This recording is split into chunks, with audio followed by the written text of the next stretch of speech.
entièrement à l'utilisateur final.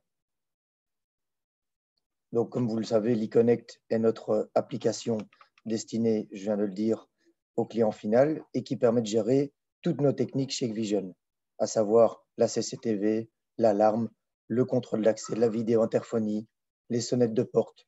Comme vous le voyez, tant l'eConnect et l'eConnect vont communiquer avec les différents appareils via notre cloud. Pour rappel, voici les différents packs. Donc, le pack gratuit comprend le Live View, la lecture téléchargement, la configuration à distance et l'authentification de l'utilisateur final. Tandis que le pack Health Monitoring comprend les mêmes choses que le pack gratuit, mais en plus, la possibilité d'avoir un aperçu de la santé de vos systèmes, un dispositif de notification en cas de problème, en cas de mise à jour, etc., un journal des opérations, les liaisons croisées, c'est-à-dire la capacité de pouvoir croiser, par exemple, la CCTV avec l'alarme et donc de créer des liens entre les différentes disciplines, et le co-branding, donc la possibilité que l'installateur a de mettre, par exemple, son logo sur l'eConnect du client final. Deux autres packs, pack employé, qui permet au patron de la société d'inviter de nouveaux employés de manière à pouvoir gérer le parc de clients finaux. Et alors, sous peu, nous aurons également le stockage dans le cloud comme pack supplémentaire. Donc, au niveau licence, différence entre licence appareil, licence caméra. Donc, les licences sont valides 1 an. Le pack gratuit, c'est le live, la lecture, configuration à distance et autorisation de l'utilisateur. Attention, le pack gratuit, maximum un utilisateur principal. Il n'y a pas de journal, pas de gestion des états et pas des liaisons comme je viens de le mentionner. Les licences ne sont disponibles que pour un compte HikPro Connect vérifié, c'est-à-dire authentifié. On y reviendra par la suite. Donc, justement, comment obtenir cette authentification, cette demande de vérification? Donc, cette demande de vérification va s'obtenir très facilement. L'installateur va en effet devoir envoyer un certain nombre d'informations sur sa société. Cette demande d'authentification se fait via le distributeur et donc un mail doit être envoyé avec les informations relatives à la société et par la suite, sous peu, un code d'authentification vous sera fourni. Voyons ici un aperçu des différents appareils dans le bas de la page que l'installateur gère, où vous pouvez y voir les différents firmware et voir les différents services packs qui ont été achetés ou pas en fonction des différents appareils.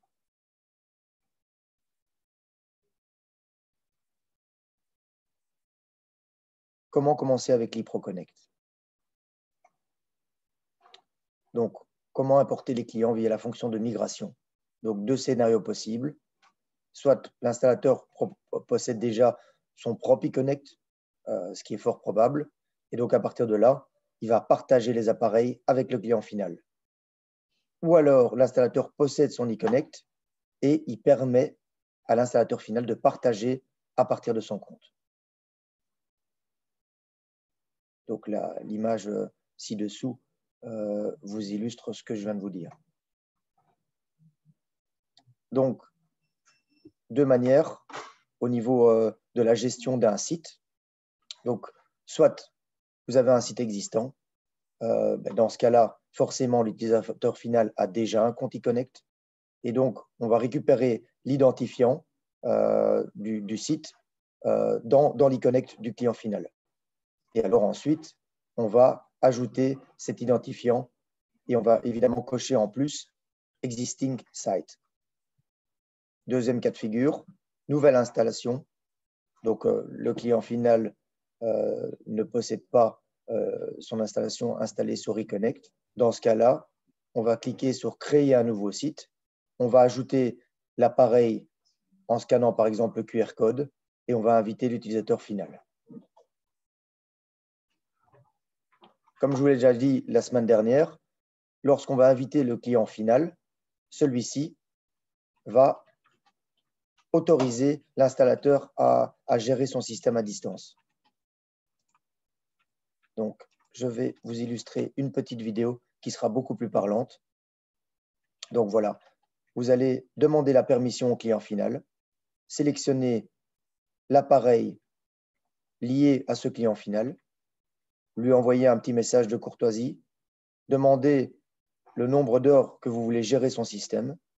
Voilà, donc on rédige un petit message de politesse pour demander au client final de pouvoir accéder à son système à distance. Voilà, la demande a été envoyée. Le slide suivant va nous illustrer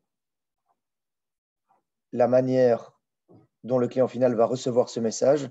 Donc voilà, réception du message, il clique sur le message. Juste après, il a la possibilité d'accorder à l'installateur la gestion de son système.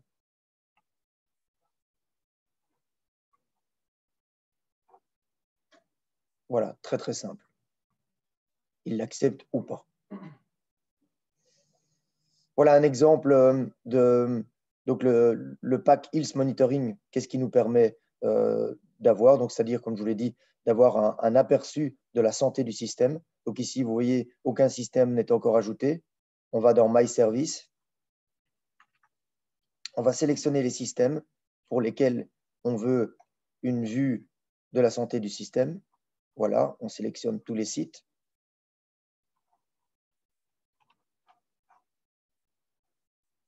On les ajoute sur la partie droite. On valide.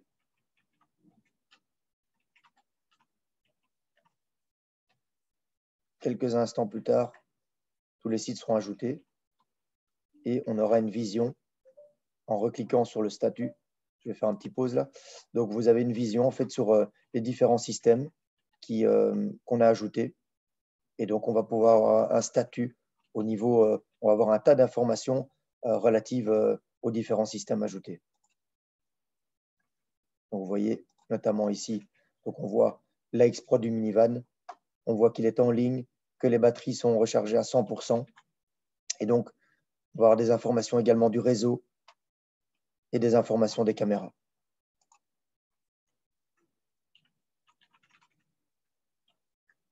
Donnons également un exemple d'une mise à jour d'un appareil. Donc, comme je vous l'ai dit, évidemment, possibilité de mettre à jour tous les appareils qu'on a répertoriés dans Leak Pro Connect. Donc, pour ce faire, on clique sur les appareils présents.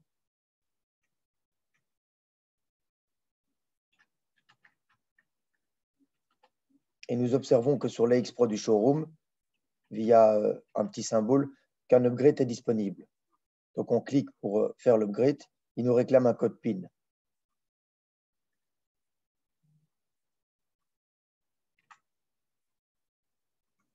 Et donc, ce code PIN, on va aller le chercher dans le système même. Donc, vous voyez, on est rentré en programmation. Voilà. Ici, nous avons la possibilité de récupérer ce code PIN.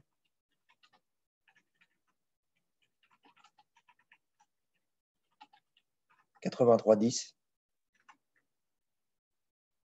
Reprenons ce code PIN et injectons-le pour effectuer la mise à jour.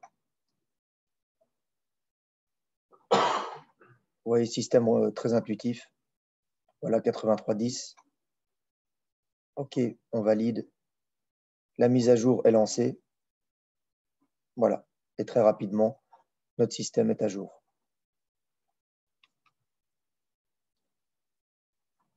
Ou acheter Leak Pro Connect, je vous en avais déjà parlé la semaine dernière, mais je vous le rappelle.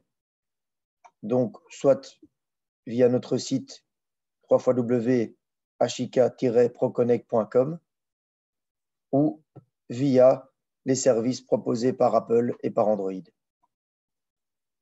Donc, au niveau du téléchargement des applications. Quel est le futur de Leak Pro Connect? Je vous le rappelle également. Donc, le stockage de cloud, donc qui va permettre aux clients de stocker leurs données sur notre cloud et éventuellement, donc, grâce à ça, de réduire les coûts liés à du stockage, mais également une gestion des commutateurs réseau. Donc, vraiment avoir un visuel sur les bandes passantes, sur les statuts des commutateurs, etc. Mais aussi le contrôle du flux et l'intégration vers les centres de télésurveillance. Une promotion ce mois-ci, à l'achat d'un AX Pro, vous obtenez l'eProConnect gratuit durant 1 an. Donc, ça vaut vraiment la peine. Je vous conseille de sauter sur l'occasion de cette promotion. Voilà. Je ne sais pas si on a répondu, s'il y a eu des questions déjà, si on a répondu à vos questions.